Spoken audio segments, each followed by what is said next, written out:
Vamos à palavra do Senhor. Eu quero convidar você a abrir a sua Bíblia em Marcos 8:31.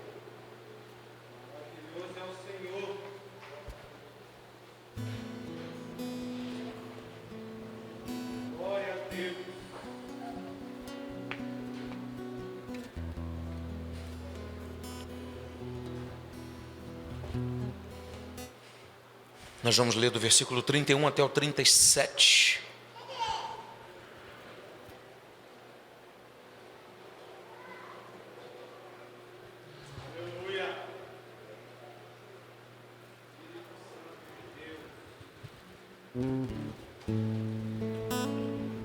Marcos 8:31 até o 37. Um sacrifício vivo é o nosso tema geral para esse ano. Vamos falar hoje sobre o meu pior inimigo. Você é o seu pior inimigo, cada um de nós. Na verdade, baseados naquilo que a gente busca camuflar a nossa própria vida, né? Camuflar, ou na verdade não é nem camuflar, é sabotar, a palavra certa, sabotar a nossa própria vida, sabotar o projeto de Deus em nós. E eu quero pegar o exemplo de Cristo, que Ele passou, que Ele viveu, qual foi a missão que Ele recebeu, o que Ele precisava cumprir, o que Ele precisava desenvolver, a sua determinação em fluir nisso, e como na verdade a gente enfrenta essa condição. Você achou o texto, amém? Maravilha, vamos ler então. Marcos 8:31 diz: E começou a ensinar-lhes que importava que o Filho do Homem padecesse muito, e que fosse rejeitado pelos anciãos e pelos príncipes dos sacerdotes e pelos escribas, e que fosse morto, mas que depois de 3 dias ressuscitasse. E dizia abertamente essas palavras. E Pedro tomou a parte e começou a repreendê-lo. Mas ele, virando-se e olhando para os seus discípulos, repreendeu a Pedro, dizendo: Retira-te de mim, Satanás, porque não compreendes as coisas que são de Deus, mas as que são dos homens. E chamando a si a multidão com os seus discípulos, disse-lhes: Se alguém quiser vir após mim, negue-se a si mesmo, tome a sua cruz e siga-me. Porque qualquer que quiser salvar a sua vida, perdê-la-á. Mas qualquer que perder a sua vida por amor de mim e do Evangelho, esse a salvará. Pois que aproveitará o homem ganhar todo o mundo e perder a sua alma? Ou que daria o homem pelo resgate da sua alma? Amém? A palavra do Senhor. Graças a Deus. Na verdade, assim como Cristo, nós também temos uma missão.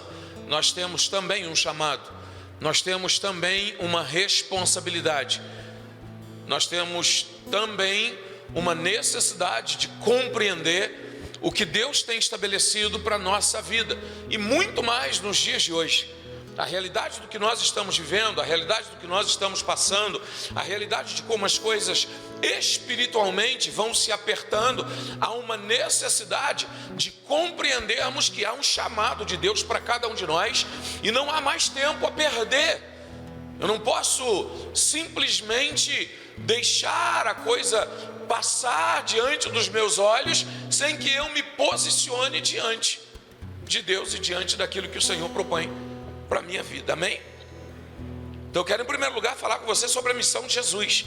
E a missão de Jesus não foi fácil, não seria fácil, não tinha como objetivo nenhuma facilitação para ele. A verdade é que o texto ele vai clarear para nós, ou ele vai explicar, ele vai relatar para nós tudo que Jesus iria passar, sendo afrontado diante da sociedade, diante da igreja da época, diante da liderança da igreja da época, para entregar a sua vida, para que eu e você tivéssemos vida. Sabe qual é o nosso maior problema? É achar que a vida que Deus nos deu é para nós guardarmos ela e mantermos ela dentro de nós. E não é. A vida que Deus te deu é para você abrir mão dela, é para você devolver para Ele. E eu preciso entender essa verdade. Então vamos lá. A missão de Jesus. O texto começa dizendo que importava que o Filho do Homem padecesse muito. E o Filho do Homem aqui, a realidade é o próprio Jesus. Se você for ver a frase, quando diz Filho do Homem, está em letra maiúscula. Não está falando de qualquer pessoa, não está falando de nós inicialmente. Está falando do próprio Cristo, do próprio Jesus. E eu queria que você compreendesse essa realidade. Importava que ele padecesse muito, que fosse rejeitado. E rejeitado por quem? Pelos anciãos. Os anciãos, na verdade, vão retratar aqueles que são avançados na vida. Não é simplesmente, não está falando simplesmente de pessoas velhas, de pessoas que na verdade têm consciência, de pessoas que têm experiência de vida. O texto está falando aqui, e quando se retrata de ancião, está falando do líder da sociedade, aquela pessoa que na verdade é importante, é conceituada na sociedade, porque tem siso, tem consciência, tem experiência de vida, tem entendimento. Jesus tinha que ser rejeitado por eles.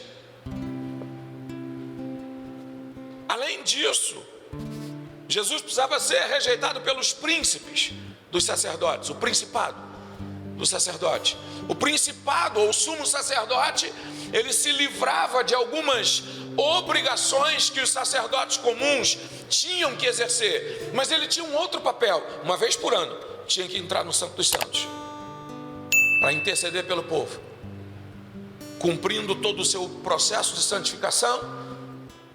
Ele tinha essa responsabilidade, era o líder direto da igreja, era o líder da igreja, era o líder do povo, melhor dizendo, era a pessoa de maior importância, de maior prestígio, que simbolizava a liderança geral, no que diz respeito à comunidade, no que diz respeito às questões religiosas. E por fim, Jesus tinha que ser rejeitado pelos escribas, os entendidos da lei, aqueles que na verdade tinham a consciência, o escriturário, que determinavam, que explanava as regras, que colocava tudo diante do povo. Se nós reunirmos esse conceito aqui, não tem como nenhuma pessoa em meio à sociedade da época se sobressair sendo rejeitado por essa classe de pessoas. Não tem como avançar em nenhuma direção sendo rejeitado por essa classe de pessoas. Não tem como prosseguir. E Jesus, na verdade, ele está transmitindo para você e para mim a ideia do que ele espera de você e de mim. Sabe por quê? A fragilidade do nosso coração, quando não somos compreendidos pelas pessoas que estão acima de nós, que exercem qualquer nível de autoridade. A fragilidade do nosso coração, o desânimo que muitas vezes nos abate quando na verdade não somos compreendidos diante da igreja, a comunidade que a gente serve, as pessoas que nós temos em alta estima como autoridade sobre a nossa vida, e muitas vezes pensam o contrário em relação ao nosso entendimento, e aí quando na verdade alguma coisa sai contrário ao que nós pensamos, nos tornamos insubmissos às autoridades. Queremos tomar um partido, criar alguma situação, porque o ser humano é assim. E eu queria que você compreendesse que a palestra de hoje é para te derrubar um pouquinho, amém? Amém? Amém. Tá? Desculpa, gente, mas essa aqui não dá para eu virar ali não. Então vou ter que mamar mesmo. É interessante olhar que a gente vai criando situações e tentando nos proteger em momentos e em situações que Deus está dizendo para nós nos expormos, em glorificação do nome dEle. Porque é lindo e maravilhoso compreendermos que nós temos a necessidade de sacrificar, mas quando o sacrifício é a nossa própria vida, a coisa fica mais difícil. E aí você começa a se sabotar, se esconder atrás da sua fragilidade, se esconder atrás dos seus pensamentos, atrás dos seus sentimentos, atrás de uma norma de vida, daquilo que a gente chama de injustiça, porque era o que Jesus estava vendo. Quando ele precisou de um tribunal justo, ele não teve. quando ele precisou de algo que na verdade fosse gerar a ideia de justiça, ele não teve. Todo julgamento de Cristo foi contraditório. As leis, tanto as leis judaicas quanto as leis romanas, mas ele veio para uma missão. E muitas vezes, ou pelo menos no contexto de Cristo, a missão dele era morrer pela humanidade, é morrer por você e por mim. E deixa eu te perguntar, qual é a sua missão? Qual é o seu chamado? Porque o seu chamado vai exercer de você sacrifício. Mas todo sacrifício tem que doer, gente. Não existe, tudo bem, a palavra vai dizer do nosso culto racional, que é um sacrifício vivo e agradável, mas não é agradável a nós, é agradável a Deus, amém? Amém? Então eu preciso entender que até no momento do culto, algumas questões, a minha vida, vão ser sacrifícios. Em alguns momentos eu tenho que sacrificar ao Senhor. E como eu falei no início aqui, aquele período naquela época da igreja, melhor dizendo, aqueles homens, eles não sabiam se iam voltar para casa. Eles enfrentavam a morte literalmente para cultuar ao Senhor. Não é como a segurança que nós temos hoje. E o Senhor está esperando de você um sacrifício vivo, agradável a Ele. E muitas vezes aquilo que é agradável ao Senhor vai gerar dores para todos nós. Porque nem tudo vai ser de acordo com aquilo que nós imaginamos, de acordo com aquilo que nós pensamos, de acordo com aquilo que nós objetivamos. Você está me entendendo? Amém? Graças a Deus. Jesus ainda tinha que morrer. E eu queria que você compreendesse o parâmetro de justiça dentro dessa realidade, porque a justiça aplicada sobre a vida de Jesus era a justiça de Deus, amém? E a justiça de Deus exigia que Jesus morresse. Ele se fez homem para isso. E eu queria lembrar você de quando Jesus vai ao Getsemane, se não me falta a memória, e ele pede para os discípulos suportarem com ele algum tempo, e ele se distancia deles para orar um pouquinho de tempo. E quando ele volta, os discípulos estão o quê? Dormindo. E ele volta provavelmente decepcionado. E ele diz: poxa, vocês não puderam suportar comigo nem um pouco de tempo. E ele dá mais uma chance. E agora a chance é para mim e para você. No seu culto racional, no seu sacrifício. A sua postura, minha postura, nossa postura de como nos colocamos diante de Deus. E deixa eu falar uma coisa para você. Tem pessoas aqui que na verdade está vivendo um contexto cristão tão contraditório à realidade e o projeto de Deus, e uma culpa tão grande, uma acusação tão grande, uma condição de injustiça tão grande, que na verdade toda hora chuta o balde. Porque não consegue compreender o porquê que eu sofro tanto, porquê que a coisa não é legal para mim, porquê que nada flui na minha vida, porquê que eu passo por tanta luta, porquê que eu passo por tanta dificuldade, porquê que eu passo por tantos problemas, porquê que para onde eu vou eu não vejo nenhuma saída, não vejo nenhuma direção. Mas todas as vezes que eu penso que vou respirar um pouco mais, vem uma luta, vem algo, vem, não sei, uma treva ou qualquer situação e me coloca lá embaixo de novo. Deixa eu falar uma coisa para você. Jesus viveu tudo isso. E se tem uma coisa que é verdade, é a palavra. E a palavra de Deus diz que Jesus levou sobre si todas as nossas dores. E eu queria que você compreendesse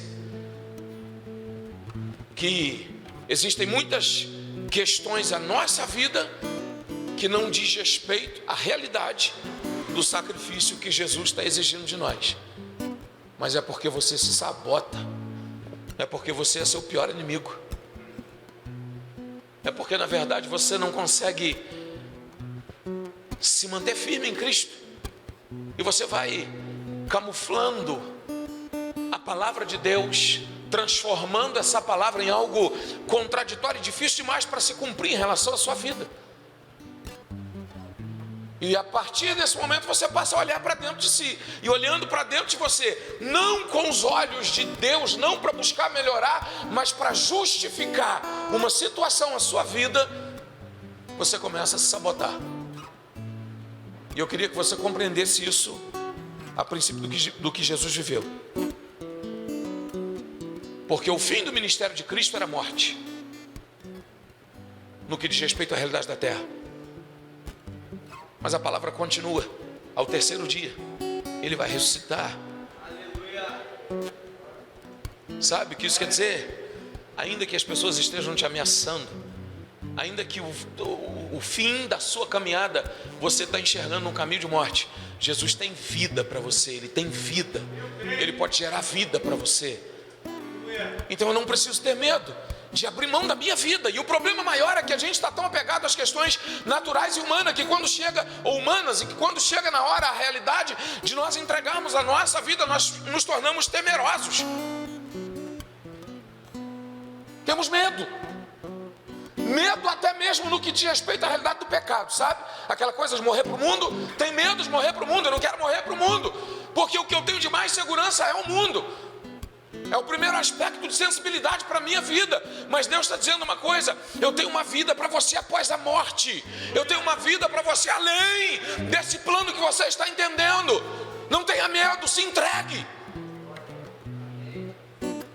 Humanamente falando, João 14: não se turbe o vosso coração, credes em Deus, credes também em mim. Jesus falando: na casa de meu pai há muitas moradas. Se não fosse assim eu vos teria dito.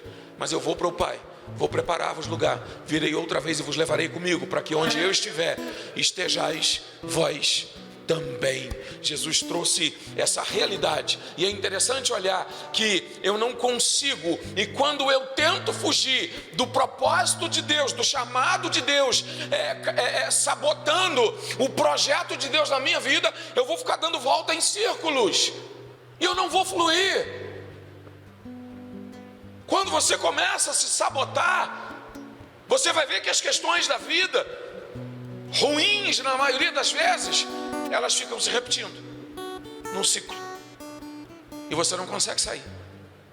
Inúmeras tentativas, inúmeras possibilidades, mas você fica preso àquela realidade e não sai. É onde acontecem os altos e baixos da nossa vida, porque eu ainda estou com medo de morrer, eu estou com medo de abrir mão da minha vida, eu estou com medo de me entregar, eu estou com medo de desistir, abrir mão da vida para viver o que Deus quer para mim. Então eu cuido achar a minha vida, e o texto está dizendo: quem cuida achar a sua própria vida, perdê-la. Mas quem abre mão da sua vida por amor do Evangelho, de mim, Jesus falando, e do Evangelho, achá-la. Amém? E aí vai. Quando Jesus dá de frente com essa situação, no ponto auge do seu ministério, começam a vir as oportunidades de sabotagem. É sobre isso que eu quero falar com você agora. Se você não se mantiver firme, se você não se manter confiante, se você não compreender que Deus está no controle da sua vida, se você não entender a necessidade de sair, sabe qual é a questão? A maioria das vezes a gente está pregando sobre isso aqui, quase todos os cultos, está sempre falando sobre morrer, sempre falando sobre abrir mão das questões. Então às vezes algumas coisas ficam repetitivas, mas é bom isso para você gravar e entender dentro do seu coração. E eu queria que você compreendesse que se você não tiver foco, se você não buscar a realidade do projeto de Deus sobre a sua vida, o mundo está cheio de oportunidades para que você se torne o seu pior inimigo, e para que você comece a se sabotar. E muitas vezes as pessoas mais próximas de você são as pessoas que vão te oferecer a oportunidade de você se sabotar. Quem aqui tem um chamado de Deus e compreende isso? Você tem? É um chamado de Deus. Se você tem um chamado de Deus e compreende essa realidade e entende isso, claramente, automaticamente, você já está desenvolvendo esse chamado. Amém? Eu preciso entender isso. Se você não está desenvolvendo esse chamado, você é seu pior inimigo. Sabia? Você está se sabotando. A gente acha que quando Deus chama, Ele vai ficar esperando toda a vida. A gente acha que quando Deus chama, Ele vai chamar para depois preparar. E não, se Deus te chamar é na hora. Ele é Deus, Ele sabe o que está fazendo. E se você foi chamado, compreende o chamado. A pergunta que eu fiz: se você sabe, quem aqui entende que tem um chamado? Entende que tem um chamado. Tem certeza disso? Se você não tem certeza, você não foi chamado. Deus não vai te chamar e ficar esperando o tempo passar. Tudo no contexto espiritual é imediato. E eu preciso desenvolver aquilo. Porque o tempo está passando, Jesus está voltando. E o maior problema do crente é achar: não, Jesus está voltando, eu estou em Cristo, está maravilhoso, está ok. Agora, se você não estiver desenvolvendo o seu chamado, já era para você, irmão. Já era como, pastor? Você vai para o céu, mas não vai receber galardão. Você vai para o céu. E às vezes a gente é tão mesquinho que tipo assim, estou no céu, tá bom. Fui salvo, tá bom, acabou o problema, está resolvido. Só que pare e avalia comigo. Se você, Lucas, foi chamado por Deus e não está desenvolvendo o chamado, você está em desobediência. É só um exemplo. Entendeu? E o primeiro chamado nosso é para morrer. O nosso primeiro chamado é para neutralizar a nossa vontade. E aí deixa eu te falar, os seus sentimentos é uma sabotagem, muitas vezes. Os seus sonhos, em muitos aspectos, são sabotagem, vão se tornar sabotagem. Eu não estou dizendo com isso que você não pode sonhar, que você não pode ter objetivos de vida. Não é essa a realidade. Mas o que eu estou dizendo é que se Cristo não for a prioridade na sua vida, todos os seus sonhos são sabotagem, todos os seus objetivos são sabotagem. Se você ainda não compreendeu a realidade de que Cristo tem que estar acima de tudo, e o que Ele está determinando sobre a sua vida, e o que Ele está pedindo, e um pedido de Deus é uma ordem em relação à sua vida, você está se sabotando. E a probabilidade de não vencer é absurda. Quero motivar você a ser mais corajoso. Quero motivar você a avançar. Eu quero motivar você a marchar. Eu quero motivar você a fluir na presença do Espírito Santo. Eu quero motivar você a ser sensível à voz do Espírito Santo e não parar diante de ninguém quando o Espírito Santo determinar algo sobre a sua vida, porque Ele tem te chamado, Ele tem te escolhido, Ele tem determinado sobre a sua vida coisas grandes e anunciado sobre você coisas grandes e firmes, extraordinárias. E você não pode se sabotar. Sabe? Tentação de Jesus no deserto, por exemplo, primeiro convite para ser sabotado. E logo quem? Satanás. Como funcionou isso? 40 dias e 40 noites no deserto. E eu queria lembrar você, a gente está sempre falando disso. Quem conduziu Jesus ao deserto foi? Vamos lá, gente. Quem conduziu Jesus ao deserto foi? O Espírito de Deus, o Espírito Santo. Amém? E eu quero entender que ou Satanás pegou a carona, ou ele já estava lá. E é interessante entender que Satanás é um ótimo observador. E ele não se aproximou de Jesus enquanto estava no começo. Já viu quando você começa um propósito, quando você estabelece um propósito? Força de vontade, determinação, coragem, alegria, nosso Deus. Como a coisa flui, mas passa 1, 2 dias, 3 dias, vem a primeira adversidade, o primeiro problema, e você começa a se sabotar. E Jesus agora estava com fome. A Bíblia vai dizer que ele teve fome. Quando ele teve fome, Satanás se aproxima dele e vai tentá-lo exatamente em cima daquilo que é a necessidade primária: fome. Então Satanás vira para ele e diz assim: poxa, se tu és o Filho de Deus, diz para essas pedras se transformarem em pães. Jesus podia fazer? Claro. Só que se ele fizesse, ele se sabotaria, porque ele tinha uma missão. E o propósito de Deus, estamos falando isso toda quinta-feira, é maior do que nós. O propósito de Deus para a nossa vida é maior do que eu. Sabe? Então assim, não interessa se a vida não é justa com você. Deus tem um chamado para você, Deus tem um propósito para você. E você precisa avançar.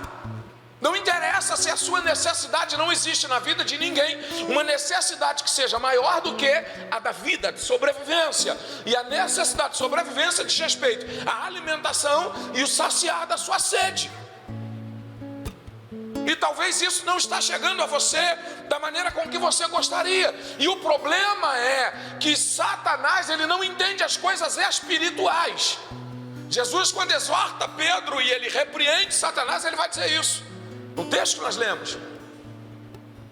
Agora, se toda necessidade que você compreende diz respeito às questões naturais e humanas, entenda, olha o que Jesus disse para Satanás: você não entende as coisas do céu, você só entende as coisas dos homens, você só entende as coisas da terra. Se as coisas da terra estão tomando lugar na sua mente, Satanás já conseguiu sabotar a sua vida e fez de você o seu pior inimigo, porque você não está conseguindo pensar no céu, só nas coisas da terra. É o carro, é a casa, é o trabalho, é a faculdade. A sua necessidade primária não é a solução, ou melhor, a sua necessidade primária não diz respeito às questões naturais e humanas, mas às sobrenaturais, às espirituais. Satanás vai tentar Jesus baseado na sua necessidade humana, porque ele entendeu, ele imaginou que Jesus estava mais frágil naquela situação. E ele vai avançando. E o segundo aspecto da tentação vai falar de algo emocional, tradicional, de autoridade, de orgulho. E Satanás leva Jesus à cidade santa. Algo de tradição para um judeu. Satanás leva Jesus ao mais alto lugar do templo. Algo emocional. E diz para ele: se lança daqui abaixo. Se você assim o fizer, você é filho de Deus. E o teu pai vai dar ordem aos anjos, e eles vão te pegar pela mão. A questão aqui é emocional. Tem a ver com a religiosidade, com o princípio da autoridade. Vai levar Jesus à cidade santa, algo que é sagrado. E é interessante olhar. Imagine você se Jesus sucumbisse, se sabotasse a essa realidade. Pare e pensa, avalia como seria. Sabe como isso funciona na nossa vida? O orgulho, a arrogância, a prepotência diante das pessoas, no púlpito da igreja, de quando você consegue fluir em algo que você está fazendo e o diabo está te incentivando, gerando em você algo que vai fazer com que você perca a dependência de Deus na sua vida. Se você parar para pensar, a questão emocional aqui é tão forte, sabe? Porque vai retratar e neutralizar a autoridade que Deus gerou a Cristo sobre a igreja como um todo. A autoridade que Deus gerou a Cristo sobre toda a nação, sobre toda a humanidade. E o que normalmente a gente faz quando as coisas não fluem da maneira com que a gente imagina? O que a gente faz quando na verdade vem? Porque, irmão, deixa eu falar com você, todo chamado de Deus vai exigir de você sacrifício. Jesus vai vencer Satanás através da palavra, através do seu conhecimento em relação à palavra. Todo chamado vai exercer sacrifício. E eu queria que você compreendesse algumas questões voltadas para isso, já que nós estamos no campo emocional. Deixa eu falar uma coisa para você. Muitas vezes o nosso culto ele é só emocional, porque nós não queremos sair do plano natural para o sobrenatural. Muitas vezes o meu culto, a minha adoração, o meu sacrifício, ela pode até trazer uma carga física e também emocional, mas Deus quer que você chegue a um nível maior de adoração. Deus quer que você compreenda um nível maior. E o que é agradável nesse culto não é para mim, é para Deus. E aquilo que é agradável para Deus diz respeito à minha morte, à minha neutralização. como pessoa, como ser humano, a minha vontade. Se nós cantássemos aqui uma música mais agitada, mais animada, com a luz apagada, né? Fisicamente flui. Não vou pedir Google para dançar, porque é muito grande. Sabe dançar? Não? Bem-vindo ao time. Mas se eu falar de Reidinã, esse menino tinha que fazer parte da coreografia. Eu não estou dizendo que é pecado isso, mas eu consigo elevar a minha adoração, o meu culto, o meu sacrifício ao Senhor em muitos aspectos na minha vida, só no contexto natural e humano. E se eu quiser adorar o Senhor baseado nisso, eu vou dançar, eu vou mexer meu corpo, e está fluindo, e está bom, e é agradável. Mas esse é só um aspecto do meu culto ao Senhor. Eu não sou confrontado quando eu adoro ao Senhor na minha carne. Não há confronto. Eu preciso elevar o nível. E a tentação de Jesus foi elevada aqui. Agora é uma realidade emocional. Vamos falar disso? Emocionalmente eu choro. Emocionalmente eu vou sorrir. Emocionalmente eu posso dar gargalhadas. Emocionalmente eu posso não suportar a pressão da glória de Deus sobre a minha vida, e o meu corpo vai dar aquele apagão, onde as pessoas caem ao chão. Emocionalmente. E não é um pecado, não é um problema, mas eu também não sou confrontado no meu culto emocional. Meu culto emocional eu posso prestar ele, e com uma certa facilidade. Só que assim como Jesus foi tentado, eu e você também somos. E eu precisamos chegar a um nível diferente dessa verdade. Emocionalmente, eu fico desinteressado. Emocionalmente, eu posso estar totalmente interessado, mas eu também fico desinteressado. Emocionalmente, a minha mente pode flutuar, e o culto pode estar fluindo na direção de Deus, e eu estou longe nos meus pensamentos, nos meus sentimentos. Só que Jesus quer mais. O sacrifício precisa ser completo.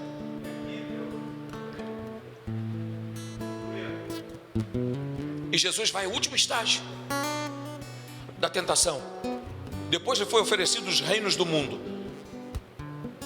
Se ele prostrado, olha o que o diabo fez: eu te dou todos os reinos do mundo, se você prostrado me adorar.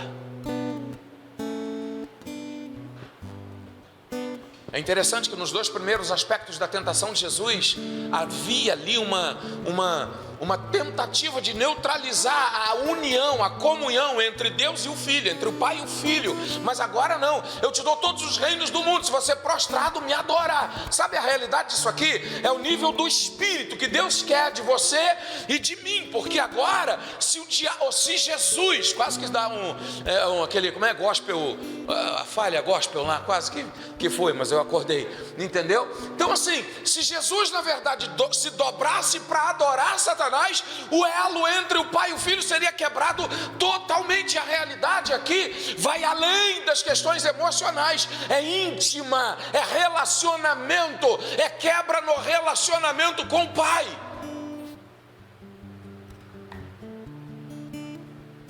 É o inverso. Não é um sacrifício a Deus, mas é um sacrifício a Satanás. Essa adoração no Espírito é onde eu sou confrontado. Deixa eu parafrasear um pouquinho aqui. Jesus usa a palavra e ele vence Satanás através da palavra. Nem só de pão viverá o homem. Quando Satanás o tentou para transformar as pedras em pães, depois ele vai dizer, usando a palavra, também está escrito: não tentarás o Senhor teu Deus. Quando Satanás o convidou a se lançar do pináculo, do lugar mais alto do templo. Mas agora, no Espírito, é preciso fé, é preciso autoridade, é preciso entendimento. E eu só consigo chegar nesse estágio quando na verdade eu venço a mim mesmo, o meu pior inimigo. Porque agora ele não usa a palavra, ele só repreende: para trás de mim. Agora é autoridade, é chegado o momento em que a igreja precisa exercer a sua autoridade. É chegado o momento em que, na verdade, no Espírito, porque ali eu sou confrontado, ou eu vou usar a autoridade que eu tenho, ou eu vou revelar o que está dentro de mim, o vazio que tem dentro de mim.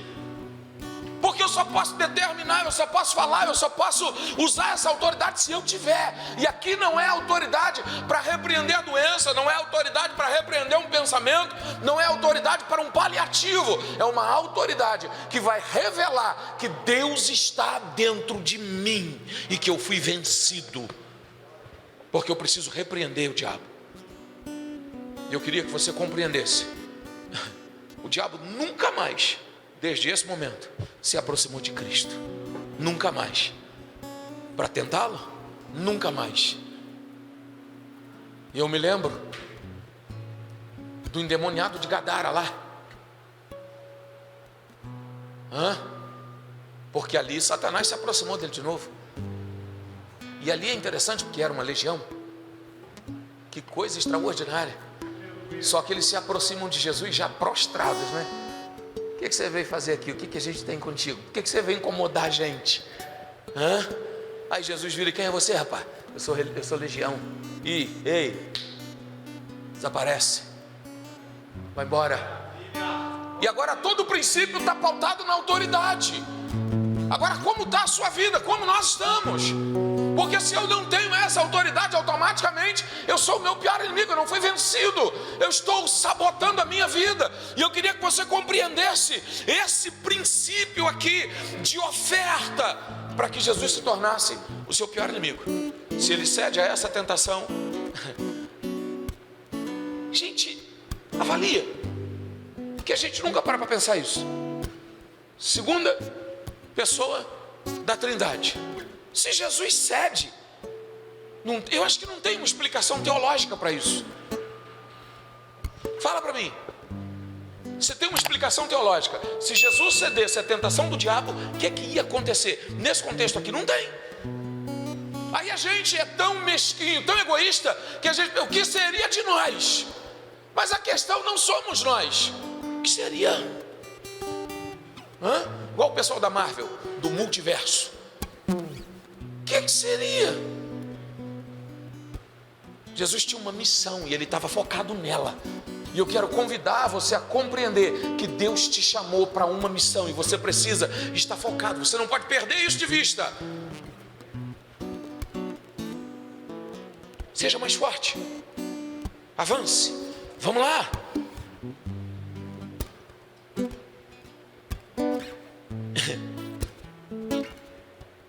Número 2, no que diz respeito aos convites, o segundo convite, tá? Ou um deles, eu não quero enumerar, só enumerei para mim aqui. Se tu és o Cristo, desce da cruz, salva-te a ti, salva-te a nós também. Mateus 27:40, e dizendo: tu que destrói o templo e em 3 dias o reedifica, salva-se a ti mesmo, se és o Filho de Deus, desce da cruz. Deixa eu falar para você, a maior investida de Satanás diz respeito, não é nem a realidade da prática do pecado, porque se você tão simplesmente não cumprir o seu chamado, o diabo já ganhou. Porque o primeiro aspecto do que ele quer fazer é neutralizar a sua comunhão com o Pai, é fazer com que você desobedeça a Deus, mesmo que não seja no que diz respeito à prática do pecado. Jesus tinha que morrer, amém? E você? E eu? Então por que não está morrendo? Sabe o que acontece? Perde o controle, perde a cabeça. Sabe? Porque você já reparou que todo animal tem o seu habitat natural? Tira um tubarão fora d'água, ele consegue sobreviver? Bota um boi dentro d'água, ele consegue sobreviver? Não vai, tem o seu habitat natural. O boi é um animal doméstico. Se você pegar um leão, tirar da selva e tentar cuidar, ele vai sobreviver. Mas tenta voltar com ele para lá de novo, ele vai ser comido. Porque ele está fora do seu habitat natural. O habitat natural do homem é Deus. Se tirar Deus do homem, acabou, ele morre. Ele não sobrevive. Ele não consegue fluir. Sabe? E você, como seu pior inimigo, está sempre tentando se distanciar de Deus. Esse é o nosso pior problema. Negligenciamos a palavra, negligenciamos a voz do Espírito Santo, negligenciamos os sinais que Deus tem estabelecido sobre a nossa vida. E vamos nos perder. Você vai acabar se perdendo. Eu fico olhando pessoas que na verdade estavam firmes na presença do Senhor e por alguma razão se desviou, se afastou do caminho do Senhor. Nenhum crente. Tem uma canção que diz que quem já pisou no Santo dos Santos em outro lugar não sabe viver. Isso é uma canção, mas ela tem respaldo na palavra. Quem já experimentou não sabe viver. Sabe o que vai acontecer? Ele consegue até sair da presença do Senhor, mas ele vai morrer, porque ele não consegue sobreviver lá fora. Ele vai se perder. Se eu não me alimentar, se eu não voltar à videira verdadeira, se eu não estiver ligado à videira verdadeira, estou corrigindo, se eu não estiver ligado na videira verdadeira, eu não vou receber a seiva do céu, o alimento do Pai, eu vou morrer, minha vida não tem sentido. Então não se sabote. Não abra mão da fé, não abra mão da sua confiança em Deus. Não perca o propósito.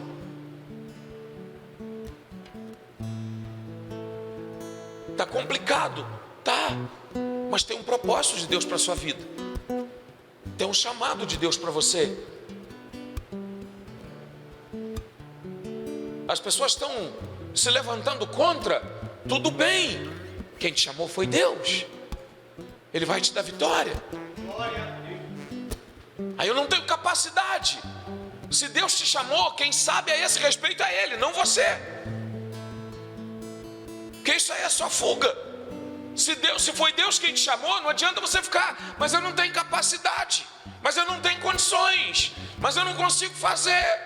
Porque se Ele te chamou, Ele sabe da sua capacidade, Ele sabe do que você é capaz.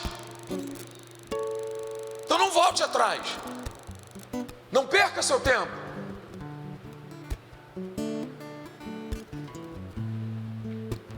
Exerça aquilo que Deus te convidou para fazer, te chamou para fazer. Aí eu não tenho pessoas ao meu lado para me impulsionar. Você não precisa de pessoas para te impulsionar. Você só precisa de quem te chamou. Mas as pessoas não me compreendem. Ninguém precisa te compreender. E há um mistério nesse negócio extraordinário. A única pessoa que precisa entender: você é quem te chamou para fazer. Só Ele, mais ninguém.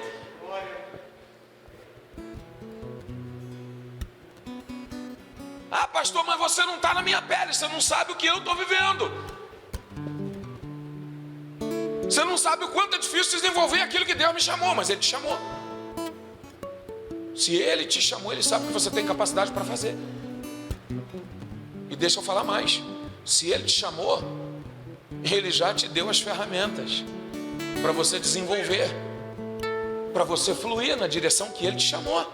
Eu acredito que a unção estabelecida sobre a vida da gente para cumprir aquilo que Deus determinou, ela nos capacita a resolver qualquer problema que seja. Amém? Moisés foi chamado por Deus para livrar o povo de Israel do Egito. E Deus deu autoridade para as 10 pragas. E Moisés foi quem estabeleceu e determinou as 10 pragas no Egito.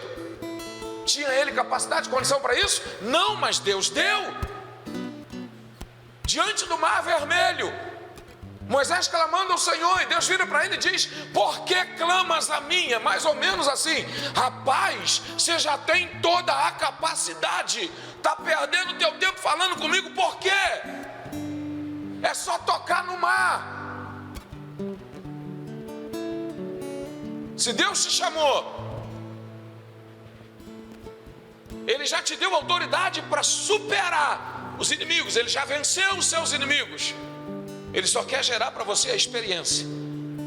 E por isso muitas vezes Ele deixa com que os inimigos se levantem, para que você tenha a experiência. Então não se sabote. A gente sempre fala de Davi, que derrubou um gigante. Moisés derrubou alguns. Se você estudar a história ali, você vai ver. E alguns eram maior do que Golias. De vez em quando Moisés tinha que passar com o povo por determinado lugar e ele dizia: vá lá, enviava os mensageiros, vai lá, fala com o rei, fala com os líderes do povo da terra, que nós vamos passar pelo meio da terra, nós não vamos nos desviar nem para a direita nem para a esquerda, nós não vamos nem pegar água, em alguns casos vamos, em outros não, mas a gente só quer seguir o caminho, e não tinha outro caminho por onde passar. Alguns desses reis se revoltavam contra o povo e diziam: aqui não passa. Aí Deus ia lá e Davi ficou de longe, não é? E eu queria explorar um pouquinho isso. No contexto de Moisés, Deus nem diz como foi a batalha. Ele nem conta. Davi pegou uma pedra, girou a funda, cabeça do gigante, terra, não é verdade? Os pentecostais gostam, terra, entendeu? Pegou a espada do gigante e cortou a cabeça. Agora eu fico imaginando como não deve ter sido com Moisés. Pau comendo solto, brigueiro arrumado, mas ele venceu. Você precisa compreender, nós precisamos entender que quando Deus delibera algo, delibera uma palavra, determina algo sobre a sua vida, a palavra que Deus deliberou, e Ele não é menino para ficar todas as vezes confirmando para você, sabe? Porque você fica se sabotando, nós ficamos nos sabotando assim, sabe? Deus falou comigo, é verdade, mas Senhor, confirma, síndrome de Gideão, confirma. Aí Deus tem que ficar lá igual um menino: não, peraí, eu disse, então olha aqui, ó. Não, a palavra que Deus determinou sobre a sua vida, uma só basta. E se Ele diz que você vai ser, eu não sei o que Ele disse a seu respeito, mas se Ele determinou que você vai chegar em um determinado lugar, não importa as pedras que você vai encontrar no caminho, você tem capacidade para superá-las. Não importa os inimigos que vão se levantar. Quando Deus diz você vai chegar, Ele já destruiu os inimigos, Ele já removeu as pedras do caminho, Ele já aplainou o seu caminho, Ele já determinou o tempo para você chegar lá, Ele já estabeleceu tudo em relação à sua vida para você chegar nesse lugar. Você só não consegue se você não vencer o seu pior inimigo, que é você mesmo. Amém? Olha, quando Moisés está no deserto e a coisa pega, porque o povo começa a pecar demais, Deus faz brotar da areia serpente. A palavra é áspide em algumas traduções. E o povo começa, quando a família de Coré, se não me falta a memória, vai se levantar contra Moisés, a terra abre e engole todo mundo. Quando Miriam e Arão vão questionar Deus por causa da intimidade com Moisés, Deus chama os caras para a tenda: vem cá, vamos bater um papo aqui. Miriam, Arão, Moisés, entra aí, vamos trocar uma ideia. Deixa eu falar uma coisa para vocês: se houvesse profeta na terra, eu falaria com ele em sonhos, mas com meu amigo eu falo face a face, sou eu e ele.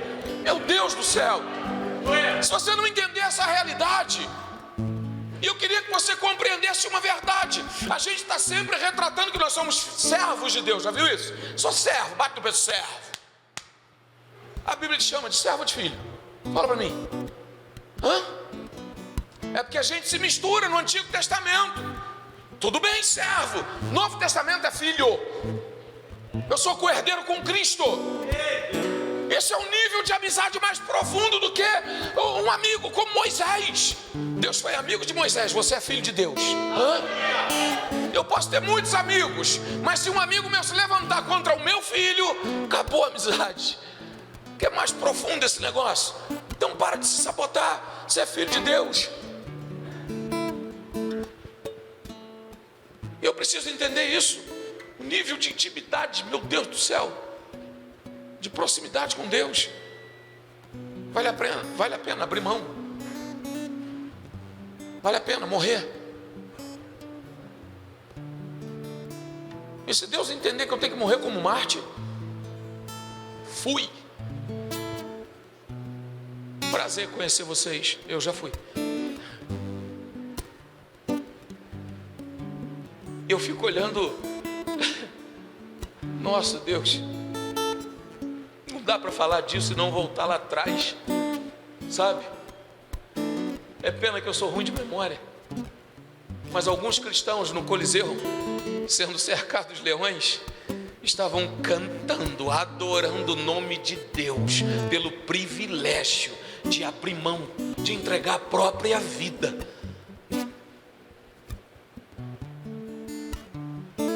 Fogo começando a pegar, olhando aquilo ali, glorificando o nome do Senhor, sabe? E você não quer passar por uma luta.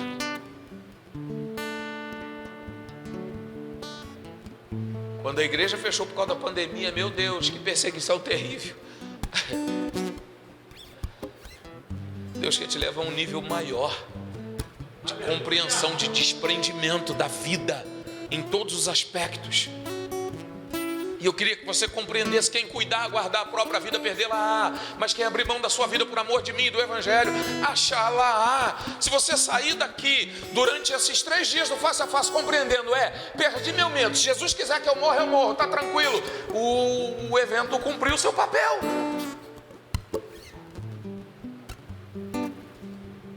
Chegamos no objetivo máximo. Se você compreender e entender que é um chamado de Deus para a sua vida, e diante das adversidades você buscar mudar a sua atitude, não, peraí, até o presente momento eu perdi a paciência, eu ficava arrogante, eu ficava grosso, eu queria brigar, eu queria arrumar um problema, eu queria criar confusão, eu vivia a realidade da injustiça e eu queria me esconder atrás da injustiça, eu era covarde, fraco, e agora eu aceito que vem de Deus e eu vou vencer em nome de Jesus. Então o evento já cumpriu seu objetivo. Entenda quem é Cristo.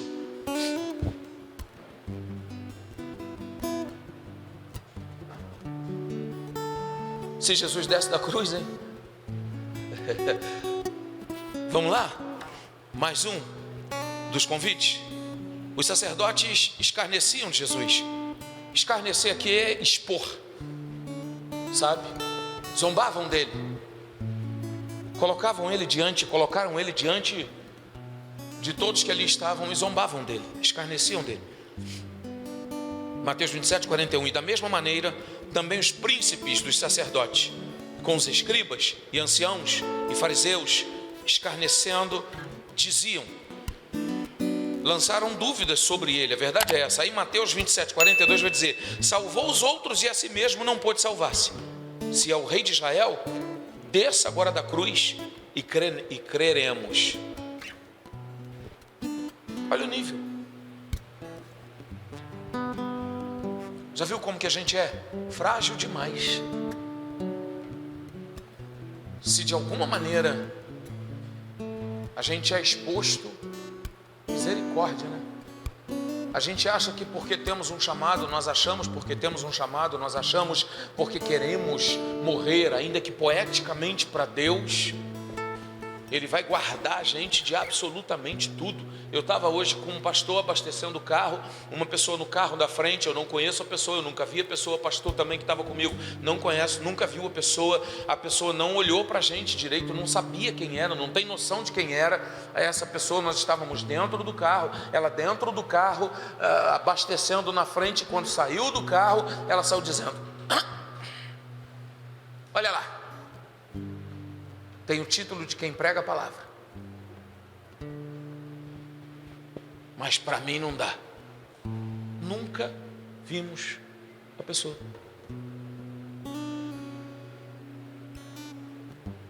Você tem que... O problema da sua fragilidade é porque você está muito preocupado com você. Tudo bem, essa pessoa pode conhecer a gente de outros, não sei quem é. Eu ia falar conhecer a gente de outros carnavais, mas há muito tempo eu já não vou no carnaval. Tem mais de 20 anos. Entendeu? Glória a Deus.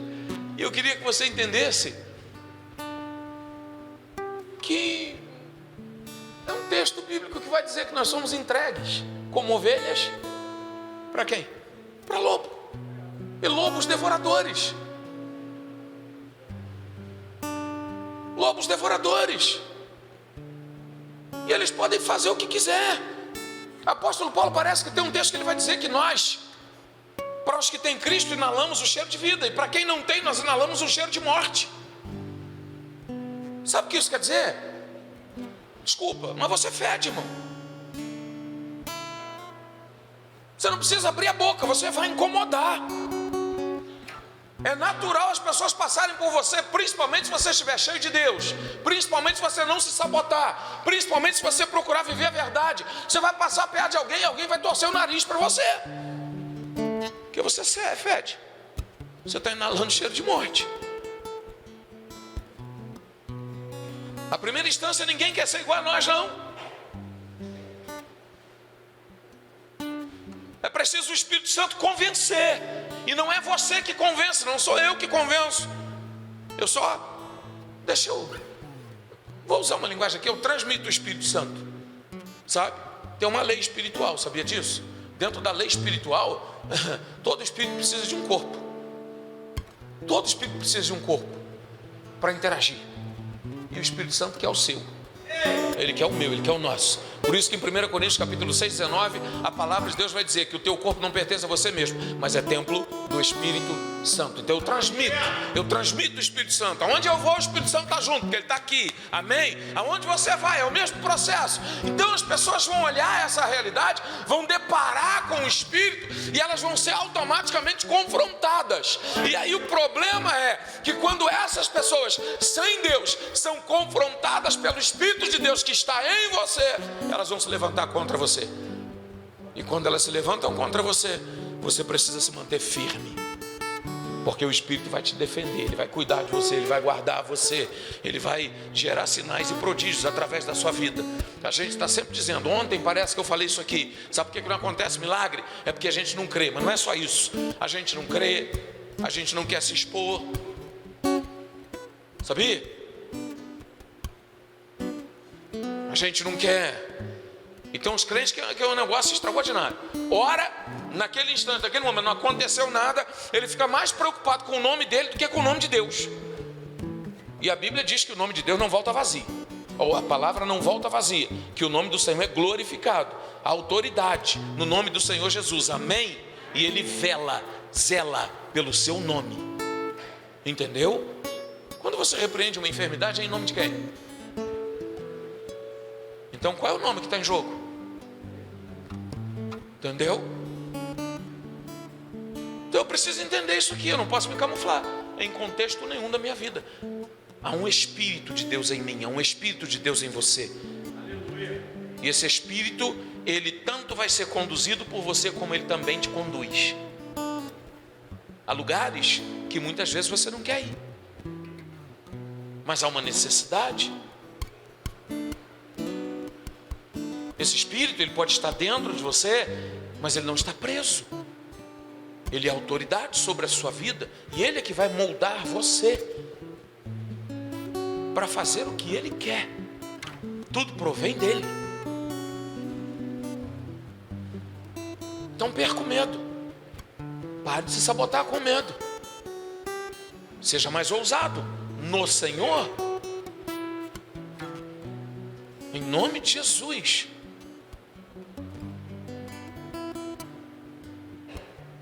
Eu vou contar para você um detalhe só. A moça já esteve até aqui uma vez pregando, já contou o testemunho. Mas eu me lembro de uma ocasião em que eu fui atender uma pessoa grávida.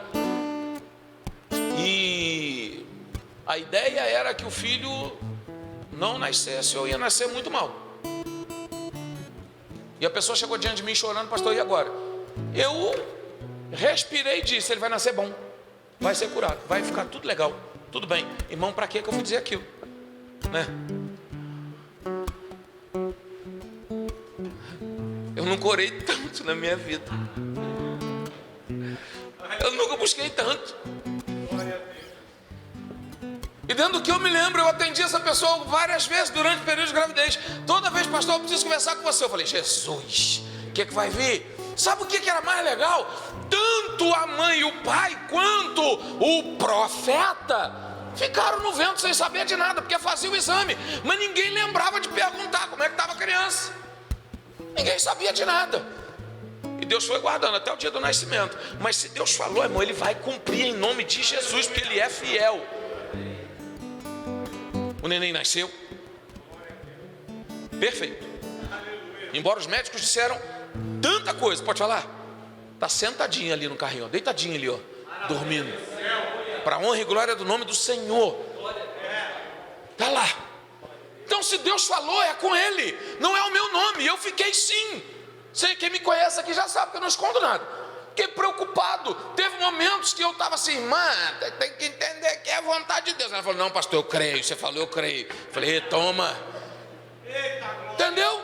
Então eu preciso ser ousado, eu preciso avançar, eu preciso progredir. E eu não posso me camuflar. Quantas vezes eu tentei me camuflar diante dessa situação? A última vez que a gente parou, vem ela. Ora comigo. Está chegando a data. Né? E eu orava de manhã, de tarde, de noite, de madrugada. Orar, meu Deus. Entendeu? E muitas vezes a resposta não vem imediata. E eu comecei a observar, na verdade, durante o período de exame, não era assim, você esquecia de perguntar, não era? Não lembrava, irmão, como é que pode? Receber um diagnóstico ruim, mas muito ruim. Vai fazer o exame, o médico está vendo a criança, a mãe não lembra. Como é que está meu filho? Fala para mim. Não lembro. Sabe? E Deus trabalhando. Meu Deus, trabalhando no secreto.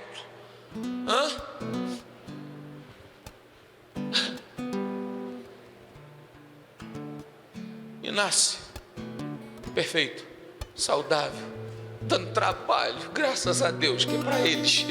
Estou livre. Lembrei de outra. A gente vai olhando e vai vendo, não é? Eu chego na casa da irmã, estou contando para vocês experiências que não são fáceis e que colocam a gente numa situação difícil, que a gente quer se sabotar. E eu chego na casa da irmã, tinha acabado de perder um bebê, e eu estou conversando, fui lá para orar, aquela coisa toda, e daí a pouco eu fiz assim, eu senti um cheiro de bebê, senti um cheiro de criança aqui dentro. Aí a mãe vira para mim, claro, tem um monte de coisa de criança aí. Foi mais ou menos isso, não foi? Eu falei, não, eu não estou sentindo cheiro de coisa guardada de criança, estou sentindo cheiro de criança. Você já estava grávida? Não? Oi? Logo depois engravidou. Nasceu, está aí, Laís. Não está aqui hoje. Foi a Sara? Verdade. Foi a primeira. Jesus, a segunda. Sangue do Cordeiro. O tempo passa, eu estou ficando velho. Podia ser a Laís. Sara está mais centrada. E às vezes Deus te dá palavras e situações e coisas. E eu quero dizer uma coisa para você, irmão, eu vou te contar uma. Eu estou contando coisas que eu vacilei, porque depois eu fiquei assustado, eu fiquei com medo, eu fiquei inseguro. Eu estou iluminado, dirigindo a igreja, estou orando e termino o culto, melhor dizendo, final do culto me chega uma pessoa lá com um bebê cheio de caroço, todo encaroçado, uma alergia, um negócio meio doido lá. E a mãe chega com aquela criança no colo e diz, pastor, você pode orar e ungir meu filho? Eu falei, posso? Claro, traz aqui. Quando ela abre a criança, eu falei, Jesus, e agora? Verdade? Eu creio que se o senhor orar, vai. E eu assim, não creio não. O negócio está difícil. Orei, repreendi a alergia, mandei a mulher para casa. Mas eu queria que ela fosse depressa, para ela não perguntar para mim, e aí, não foi curada ainda, pastor? Tempos depois, o irmão dela vira para mim e diz assim, olha, Lavínia não gostou não, me olhou assim. O irmão dela vira para mim e fala assim, pastor, que poder, hein? Que Deus. Verdade, meu irmão. Verdade. O que aconteceu? Minha irmã chegou em casa, naquele dia, naquela noite, botou o bebê para dormir, trocou de roupa, botou para dormir e foi dormir. Daí a pouco ela acorda no meio da noite, madrugada fora, querendo descobrir algo que tinha acontecido estranho dentro de casa. E ela sabia que algo diferente tinha acontecido, mas não sabia o que era. E saiu procurando de um lado do outro e foi no quarto do bebê. E quando ela descobre o bebê, não tinha um caroço, a pele estava lisa, limpa, e Deus fez o milagre.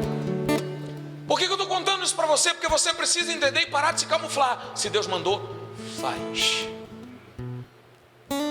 Se Deus determinou, faça, porque Ele é fiel. Ele é fiel. E você precisa confiar no Senhor.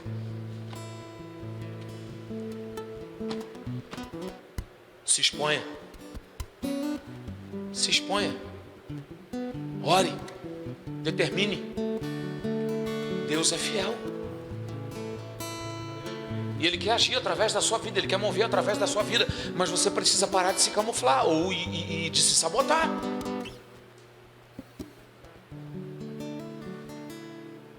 Todas as vezes, como é que eu sei, pastor, que eu sou o meu maior inimigo, que eu estou me sabotando? Enquanto você tiver medo de morrer, está se sabotando.